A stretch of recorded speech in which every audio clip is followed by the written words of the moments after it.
Ayo palebe tadi cek kuring geges kadenge sorangan palebe anu ditajuri Kang Samin supaya nyokot Mas Ana bikin ngabaturan manehna maneh ge kadeng ngalin Usrip cek Cuwiwin bari turunin nanya kasih Usrip mohon jece eta mah sadaya oge nyaksian pasti ge model itu palebe bagi bener-bener pusing trek ngambalan teu bisa dan memang geus bukti memang manehna rumasa ngomong gitu tah pokona ayeuna ye palebe geus moal bisa mungkir palebe ya ayeuna mah kumaha bae ge moal bisa mungkir palebe ye kuring salah kudur nanya Mas Ana rek balitungan ayeuna jeung palebe kuring rek minta tanggung jawab ka palebe pokona kuring teh hayang nyaho ieu Mas Ana kudu bisa katulungan kudu bisa kabawa balik deui lamun henteu palebe rek dibawa ka nomor wajib ku kuring cek Cuwiwin deui atuh palebe teh beuki bingung ari geus kieu aing kudu kumaha mangkara aing kudu nyusuran ka kuburan pikeun nyokot deui Mas Ana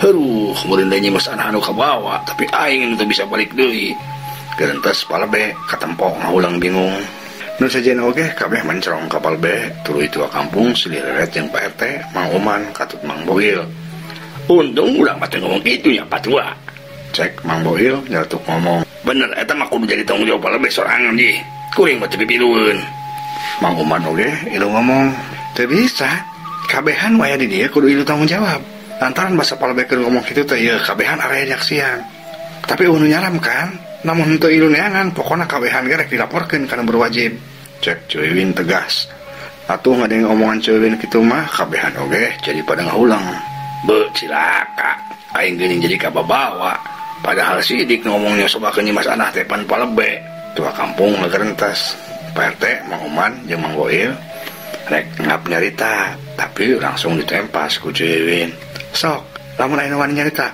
kabehan kuring dilaporkeun ayeuna keneh pokona mah kabehan kudu ngaku salah cek Cuwiwin pada kitu Pak RT jeung nu sejeuna ruas maranehna langsung balem ari palebe jadi pura-pura dideheman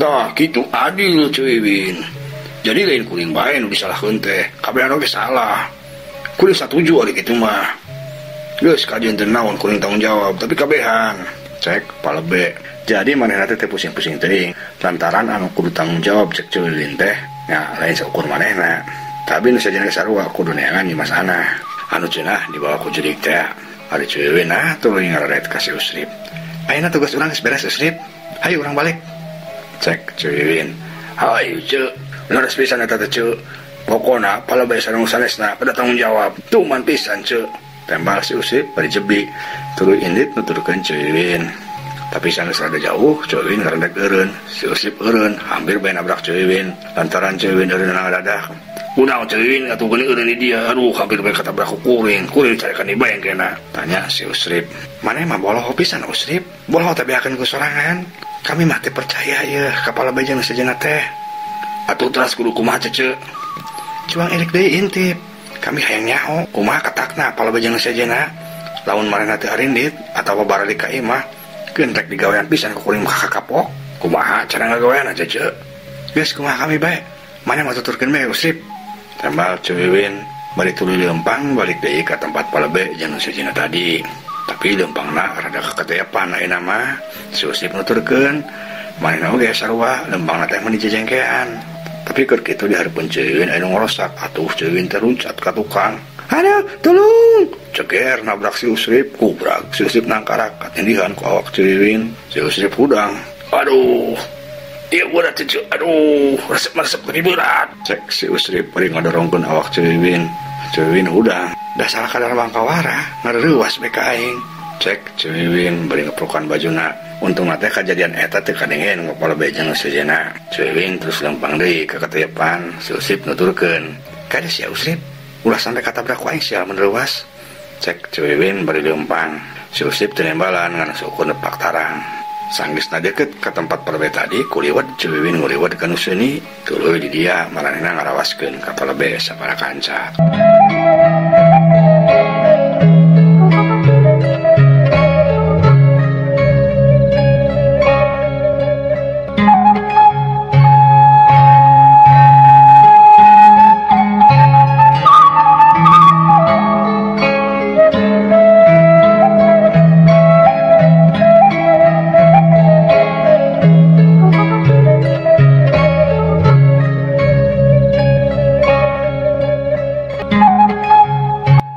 palabe jeung sejenna sanggeus inditna ceuwin jeung si Usrip ngadon pating harulang. Ari geus kieu kudu kumaha urang ayeuna ieu? Cek tua kampung kadenge nanya ka sararea. Teuing atuh, kuring mah bingung. Tuda palabe nu kitu mah. Aya bae, make nyobakeun mas ana sagala. Tungtungna urang kabehan jadi kabawariweuh. Cek Mang Boil. Montong nyarahkeun bae kuring atuh Mang Boil. Pan ieu lamun tadi kuring teu ngomong kitu mah, meureun kabehan ge ditewak ku jurig. Nyawa sorangan jurigna maksa jeung galak. Tembal palabe bari muncerang. Geus. Ulah ngomong teh, ayeuna mah da geus kajadian. Ayeuna mah mending pikiran ku kabehan, kumaha carana urang narekahan pikeun nyokot deui Mas Anah anu dibawa ku jurig juragan samin teh. Lantaran namun henteu urang kabehan bakal cilaka dilaporkeun ku ceuwin kana berwajib.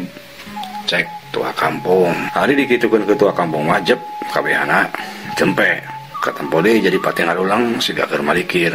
Keur kitu kadeng emang Boil ngomong deui. Sudah kitu mah cek kuring tetep salah parebe. Jadi napi masalahin bae bikin urang kabehan. Cek Mang Boil deui. Maksud Mang Boil naon? Kuning nyalahkeun kuring bae. Cek parebe bangun ambak. Nya salah tuh gede atuh parebe.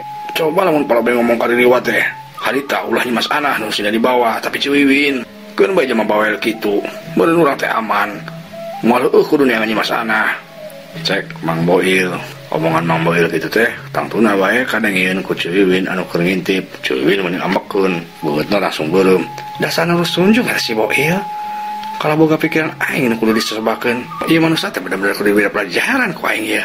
Cek Ciwiwin, di pihak sajen si Usip kalah ngadon nyengir ngadenge kitu teh. Bener oge eta omongan Mang Boil teh. Lamun dibawa ku Wajuraga Samin teh Ciwiwin, meureun aing ge aman. Moal kudu asuk-asukan kieu tengah puting. Ampun aing mah. Cek si Usip ngerendeng. Ciwiwin ngareret bari morotot. Teu kadengeun jelas ari ngomong si Usip mah. Ngomongan si Usip? Si Usip berwasen. Henteu ceu. Cek abdi teh awal lamun Ciwiwin dibantun ku jurig juragan Samin mah. Abdi meureun kalengitan. Kalengitan naon manehna lamun heueuh kami dibawa ku riwa Kang Samin. Atuh tangtosna kalengitan pisan cu, jalma nu bawel. Cek si Usip bari rada nyengir. Ciwiwin ambek asa diheureuyan. Si Usip rek dikeplak satadina mah tapi kaburu palabe cumarita. Geus. Ulah ngomong linu teu paruguh Mang Boil.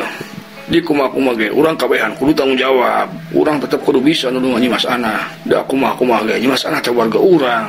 Nya kitu mah palabe. Tapi kudu kumaha tuh urang carana nulungan Nyi Mas Anah teh. Kuring mah bingung. Palabe ngahulang deui ret ka tua kampung. Kumaha cek patua? Atuh bisi patua boga pendapat. Sok dapat tua teh kokolot lembur sarua jeung kuring. Kudu mikir patua. Cek palabe. Ampun kuring mah palabe.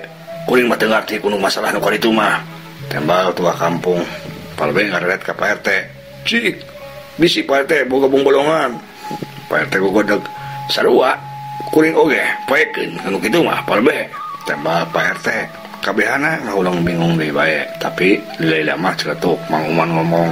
Kuring pernah ngadenge kieu omongan kolot. Cenah sabangsa nu gaibnya, sabangsa ni jurig siluman buah ganderowo. Lamun aya jaman tata ranjang sok sieun. Cenah bisa katampo sagala wujudna. Cek Mang Uman, kabehan ngareret ka Mang Uman. Kek. Kuring biasa pernah ngadeng omongan teh. Mang Uman, heueuh. Mun teu salah mah kitu cenah cek kolot urang teh. Cek tua kampung. Ya ari cek kuring mah cobaan bae atuh. Salahna ngan rek saha nu tata ranjangna ieu. Cek palabe. Kabehan nujuk babarengan ka Mang Boil. Mang Boil. Heueuh Mang Boil. Cek kabehan mani bareng. Atuh Mang Boil teh langsung gegeremean. His embung atuh ari kudu kuring mah. Kumaha lamun kuring cilaka malah ditewak ku jurig. Tembal Mang Boil. Di ari Mang Boil mah pan teu boga pangeuweurat, anak teu boga, pamajikan oge teu boga. Ari kuring lamun kuring sampai cilaka atawa sampai eueuhna, atuh meureun pamajikan jeung anak kuring teh kumaha leungiteun.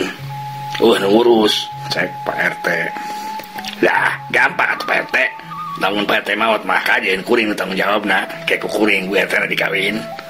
Tembal Mang Boil bari rada seuri. Nasejana pating calengir. Iya, moal heueuh dadaekeun pamajikan kuring lagi. Mang Boil mah mah bolotot kitu. Cek Pak RT mana ge sarua seuri. Geus. Ulah saling pojokeun kitu teuing. Kumaha lamun ayeuna mah kabehan bae urang ka sana ka kuburan Juragan Samin. Lamun geus di ditu urang nyobaan tataranjang kabehan. Cek tua kampung. Satuju lah. Ieu karek adil ieu patua. Bener patua teh kokolot lembur di kieu mah. Cek Mang Boil. Ari geus kitu mah kabehana satuju tuluy arin di trek ka astana. dempangna katempo ayeuna mah mending ngagerdik siga bae jaman waranian di pihak sejen Ciwiwin jeung si Usip masih keneh ngalintip barang nempok palebe jeung sejen arindit si Usip pok ngomong ayo acece urang mulih ayeuna tuh da palebe sareng sanesna tos arangkat sigana bade ka astana pasti ge bade milarian juragan istri cek si Usip bari ngegiat dengan Ciwiwin ji dasar borangan pisan meneh mah Usip cuang tuturkeun kami macan percaya tembal Ciwiwin bari tuluy udang tapi si Usip pasti keneh rempodan tapi abdi masih ada tuh cece cek si Usip Ciwiwin ambek kos lain lalaki bae maneh Usip pokona mah maneh kudu nuturkeun awas lamun teu didoakeun ku kami sina dilegleg maneh ku jurig tah cek Ciwiwin atuh madanya ngomongan Ciwiwin kitu si Usip meninggalnya waduh ya aing eueuh pilieun pisan dek teu daek aing sigana kudu nuturkeun atuh aduh aya bae Ciwiwin hese bisa dilawan omonganna kerentas si Usip cak urang tunda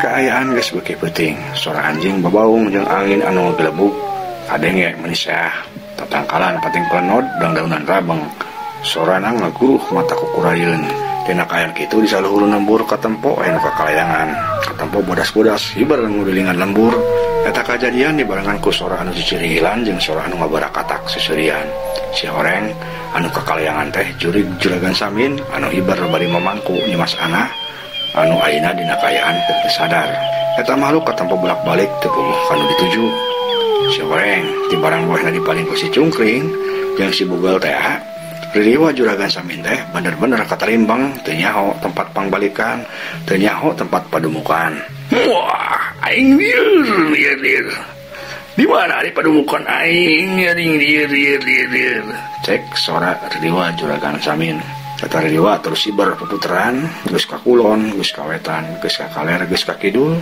tapi boleh eta jurig teu apal tempat pamatuhanana. Kalayang reg eta jurig eureun tuluy cicing di luhur hiji suhunan imah, barang jeung eta jurig eureun, riug eta imah teh katempo ngariug meni rongkah. Pas kabeneran anu boga eta imah teh Mang Jalim, anu harita geus ngaguhar sare barang jeung pamajikanna katut anakna anu masih keneh orok. Atuh Mang Jalim jeung pamajikanna teh menyeruas jeung pating korejat hudang.